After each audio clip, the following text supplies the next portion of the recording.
પ્રવીણસિંહ જે Solanki Pancheshwar tower young social ગ્રુપનો પ્રમુખ.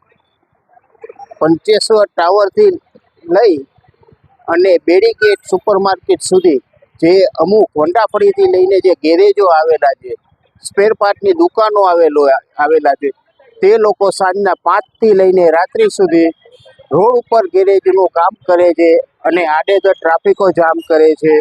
ફૂટપારી ઉપર પ્રજાને ચાલવાની જગ્યા નથી રહેવા દેતા. ફૂટપારી ઉપર પોતાના વાહનો રાખે છે અને રિપેરિંગ કામ કરે છે. તો અહીંયા જે ટ્રાફિક જામ થાય છે એ એસ્ટેટ શાખાના અધિકારીઓને કેમ નથી દેખાતું? શું કોઈની મીઠી નજરથી હાલે છે? અત્યારે દિવાળી જેવો તહેવાર હાલે છે અને સાંજના ભાગમાં અહીંયા બેસુમાર ટ્રાફિકો જામ થાય છે. તો એસ્ટેટ શાખાવાળા શું ઘોર નિંદ્રામાં સૂતા છે? ક્યારે જાગશે?